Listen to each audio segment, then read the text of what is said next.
Hi, Dr. Connie here again. Another question that I want to answer is I was originally diagnosed with RA, but I switched to a new doctor and being retested for everything to be sure it's really what I have. RA is rheumatoid arthritis. And this new rheumatologist thinks I have lupus and not RA because of my symptoms, but I won't find out my results for another 3 weeks. So in the meantime, wanted to learn more about lupus. I was wondering how you were all diagnosed and what was your journey, first symptoms, etc. I'd love to hear anything you have to share. Okay, so it took me a while when I was first having the symptoms of severe fatigue and just going in and out of the hospital because unexplainable tremors and a lot of hair loss and rashes and just a lot of pain. It took probably about 8 months to diagnose. But as you guys all know, it's really hard to know exactly what you have, and the doctors go by the certain criteria, right? They call it the lupus criteria. And I think out of 11 symptoms, if you have 5, then you're considered to have lupus.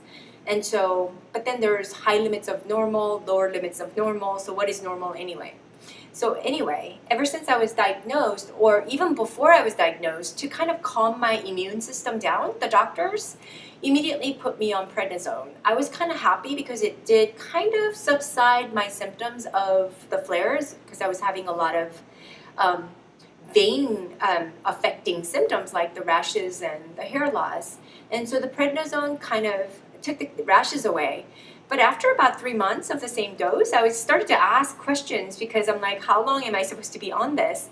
And they really didn't have any answers for me. In the meantime, I was going from dermatologist to infectious disease, cardiology, to in and out of the hospital for mysterious things that I don't even remember. But my parents were like really, really scared.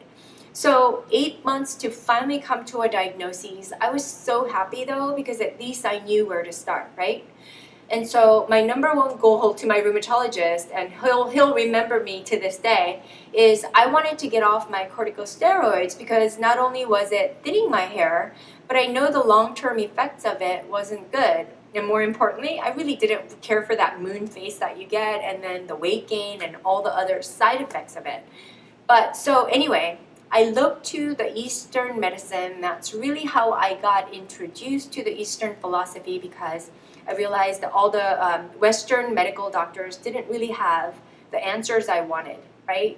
And that's to help me heal so that I can get better without the medications.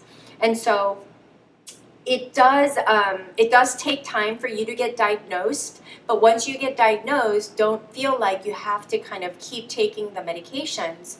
I think at some point you have to take responsibility for your health and take time to like learn the new lifestyle habits, right? For me, it started with healthy eating. I was a grad student. I wasn't eating very well at the time, although I thought I was. It was the epitome of health, I thought, but all those things were out the door. Through the Eastern philosophy, I was able to regain my health back. And today, with the alkaline program and alkaline diet and focusing on healing my gut, I'm able to sustain myself and be almost lupus free.